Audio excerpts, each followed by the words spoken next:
Hello everyone, welcome to my channel.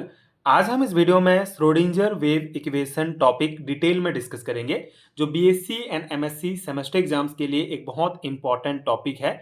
इस particular video में Schrodinger wave equation क्या होता है, बेसिक इंट्रोडक्शन डिटेल में डिस्कस करेंगे, इसके डेफिनेशन को समझेंगे। उसके बाद इसके डेरिवेशन को डिस्कस करेंगे कि इस इक्वेशन को आप किस प्रकार निकाल सकते हैं। डेरिवेशन को डिटेल में पढ़ेंगे। प्रॉपर हैंड रिटन नोट्स आपको इस टॉपिक का प्रोवाइड करूंगा, जो आपके सेमेस्टर एग्जाम्स के प्रिपरेशंस के लिए बहुत हेल्पफुल होगा। श्रोडिंगर वेव इक्वेशन क्या है, इसको समझने के लिए हमको बेसिक समझना पड़ेगा।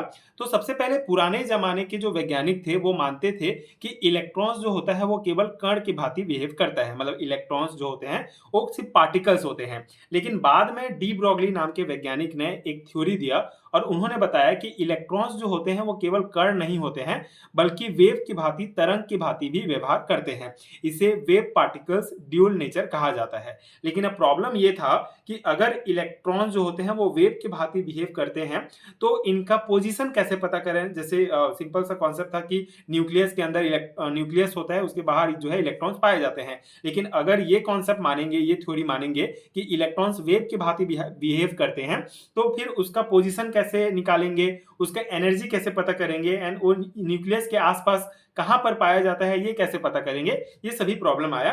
तो इसी समस्या को हल करने के लिए इरविन श्रोडिंगर ने 1926 में एक इक्वेशन दिया, जिसको श्रोडिंगर वेव इक्वेशन कहा जाता है। ठीक है, सिंपल सा कॉन्सेप्ट है कि जो कण होता है, जो इलेक्ट्रॉन्स होता है, वो वेव की भांति भी बिहेव करता है। तो ये वेव की भांति अगर बिहेव करता है तो न्यूक्लियस के आसपास वो कहां पर पाया जाता है, उसकी प्रोबेबिलिटी को बताने के लिए श्रोडिंगर ने एक इक्वेशन दिया, जिसको श्रोडिंगर वेव इक्वेशन कहा जाता है।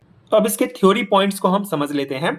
Schrodinger derived an equation based on de Broglie dual behaviour of electrons and Heisenberg uncertainty principle is known as Schrodinger wave equation. Schrodinger ने जो अपना वेव इक्वेशन डिराइव किया था, वो बेसिकली बेस्ड था डी ब्रॉगली के हाइपोथेसिस, जो उन्होंने थ्योरी दिया था कि इलेक्ट्रॉन्स के ड्यूल बिहेवियर होते हैं, उस थ्योरी के बेस पर, और हाइजेनबर्ग के अनसर्टेनिटी के प्रिंसिपल के बेस पर। तो इन दोनों थ्योरी के आधार पर उन्होंने अपना ये इक्वेशन दिया, जिसको श्रोडिंगर वेव इक्वेशन कहा जाता है। The equation is named after Irwin Schrodinger, who postulated the equation in 1925 and published in 1926, forming the basis for the work that resulted in his Nobel prize in physics in 1933। ठीक है, तो ये जो equation था, इसको Schrodinger के नाम पर रखा गया है, इरविन श्रोडिंगर के नाम पर श्रोडिंगर वेव इक्वेशन कहा जाता है। और इसका जो थ्योरी था उन्होंने 1925 में दिया था, 25 में ये थ्योरी बनाया था, और उन्होंने 1926 में इसको पब्लिश किया था। और इसके बेस पर, इस काम के बेस पर उन्हें 1933 में फिजिक्स के क्षेत्र में नोबेल प्राइज भी दिया गया था। तो एक बहुत इंपॉर्टेंट ये थ्योरी था, बहुत इंपॉर्टेंट कॉन्सेप्ट था। तो श्रोडिंगर वेव इक्वेशन का ये बेसिक हो गया। अब इसके डेफिनेशंस को हम देखते हैं। मेनली आपको जो है कभी-कभी श्रोडिंगर वेव इक्वेशन का डेफिनेशन भी पूछा जाता है, तो आप डेफिनेशन एंड इसके इक्वेशन को भी लिख सकते हैं अगर 2 मार्क्स में पूछा जाता है। बाकी मेनली तो लॉन्ग टाइप क्वेश्चंस में पूछा जाता है, इसके डेरिवेशन को पूछा जाता है, जिसको आगे हम और डिटेल में समझेंगे।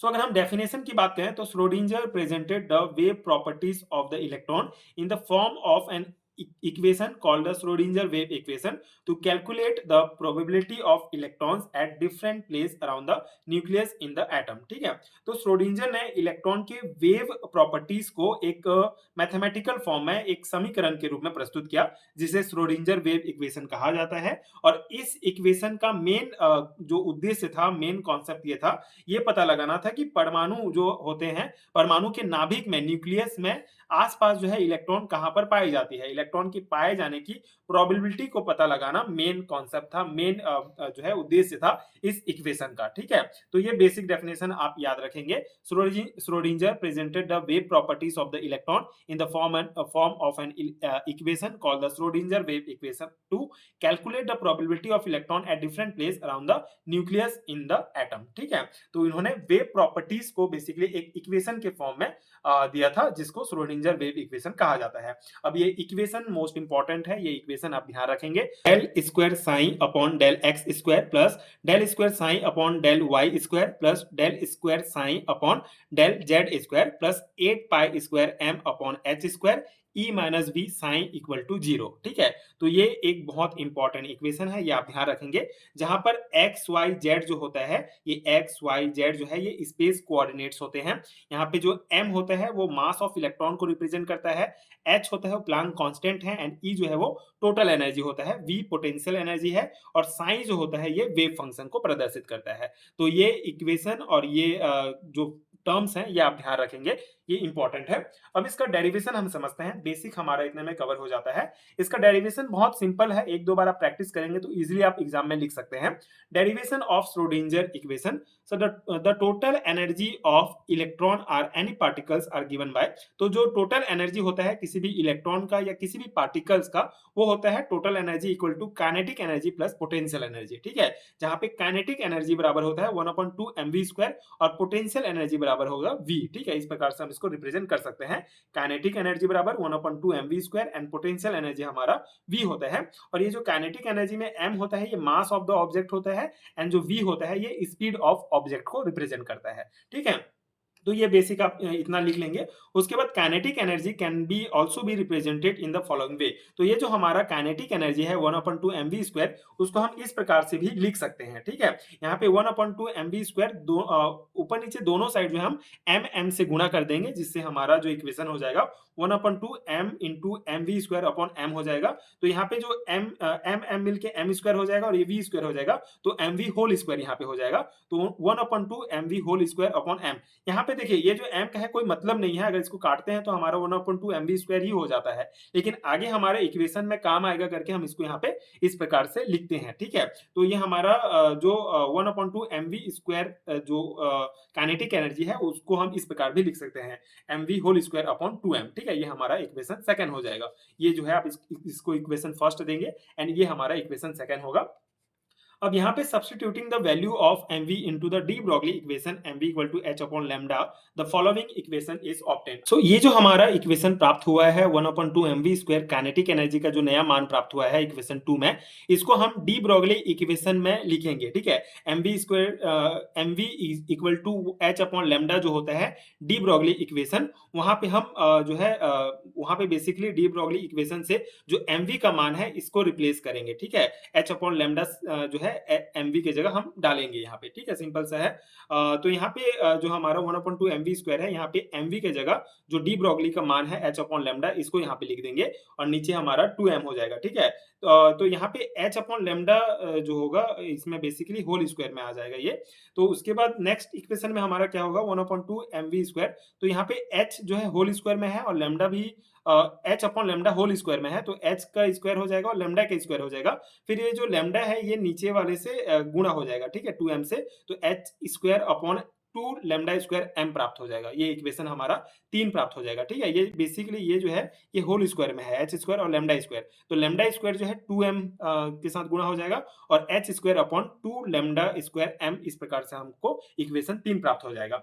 अब putting the value of equation 3 into 1, ठीक है। अब ये जो 3 में जो इक्वेशन में जो हमको मान प्राप्त हुआ है 1/2 mv² का, इसको हम इक्वेशन फर्स्ट में यहाँ पे पुट करेंगे, ठीक है। तो यहाँ पे पुट करेंगे तो क्या होगा, एनर्जी को E से डिनोट किया जाता है, तो E बराबर h² upon 2 lambda square m plus v हो जाएगा, ठीक है। जहां पे फिर इसको जब पक्षांतर होगा तो E minus v equal to h² 2 lambda square m आ जाएगा, ठीक है। मतलब ये जो हमारा मान प्राप्त हुआ था इसको हम यहाँ पे काइनेटिक एनर्जी वाले जगह में लिख देते हैं। उसके बाद फिर हमारा जो फिर v जो है पक्षांतर होगा, ये पॉजिटिव में है तो इधर आके नेगेटिव हो जाएगा और h² upon 2 lambda square m जो है ये हमारा इक्वेशन फोर्थ प्राप्त हो जाएगा, ठीक है। अब उसके बाद आगे जो है क्या होगा, हमारा जो लैम्डा स्क्वायर है इसको इस प्रकार से भी हम लिख सकते हैं। ये जो इक्वेशन फोर्थ है ये बेसिकली पक्षांतर होगा, लैम्डा स्क्वायर इधर आ जाएगा तो E माइनस बी जो है नीचे चला जाएगा और ये हमारा 2m into E minus B हो जाएगा और h² ऊपर में ही रहेगा। तो हम इस इक्वेशन को, इक्वेशन फोर्थ को इस प्रकार भी लिख सकते हैं, लैम्डा स्क्वायर के बराबर में, ठीक है। And electron that move with wave speed, for this the wave motion equation in the X direction can be written as follow. अब यहाँ पे आगे कॉन्सेप्ट क्या है कि कोई भी इलेक्ट्रॉन या कोई पार्टिकल्स अगर वेव स्पीड में मूव कर रहा है तो उस वेव मोशन इक्वेशन को एक्स डायरेक्शन में जो है हम इस प्रकार से लिख सकते हैं, ठीक है। अगर कोई भी पार्टिकल्स जो है वो वेव स्पीड में मूव कर रहा है तो एक्स डायरेक्शन में अगर मूव कर रहा है तो उसके लिए ये इक्वेशन होता है एक्स डायरेक्शन के लिए, ठीक है। जो होता है del square psi upon del X square plus 4 pi square psi upon lambda square, ठीक है, इक्वल टू 0। ये हमारा इक्वेशन 6 होगा। एक्स डायरेक्शन के लिए इलेक्ट्रॉन का मूव हो गया।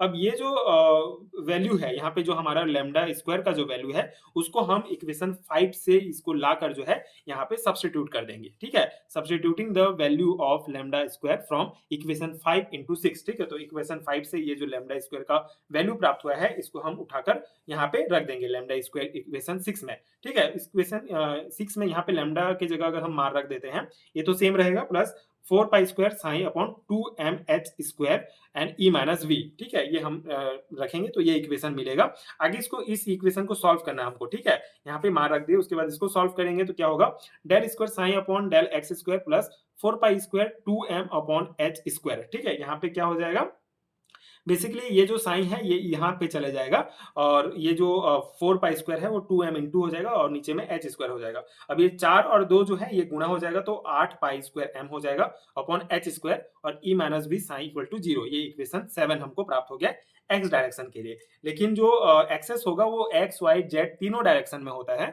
तो एक्स डायरेक्शन के लिए हमको ये मान प्राप्त हुआ, तो वाई एंड जेड डायरेक्शंस अगर तीनों डायरेक्शंस को मिला के हमको लिखना होगा, तो हमको हम इस प्रकार लिख सकते हैं। मतलब मेन ये जो डेल स्क्वायर साइन है ये एंड डेल एक्स स्क्वायर है, ये बेसिकली ये सेम रहेगा, ये एक्स स्क्वायर रहेगा, यही चेंज होगा। ये जो मान है ये सेम रहेगा, वाई एक्सेस के लिए भी सेम रहेगा, जेड एक्सेस के लिए भी सेम रहेगा। बस यहाँ पे ये एक्स एक्सेस को शो करता है, तो यहाँ पे वाई अगर लिख देंगे तो वाई एक्सेस को शो करेगा, जेड लिख देंगे तो जेड एक्सेस को शो करेगा, और बाकी ये जो है तीनों के लिए सेम रहेगा। तो इसीलिए हमारा ये इक्वेशन हमको मिलता है तीनों एक्सेस, तीनों डायरेक्शंस के लिए, ठीक है। तो इस प्रकार से हमारा ये जो इक्वेशन है del square sine del X square plus del square sine del Y square plus del square sine upon del Z square plus 8 pi square M upon H square E minus B sine equal to 0, ये हमारा equation 8 है। और यही जो equation 8 है इसी को कहा जाता है श्रोडिंगर वेव इक्वेशन, ठीक है। तो इस प्रकार से इसका डिटेल डेरिवेशन है श्रोडिंगर वेव इक्वेशन का।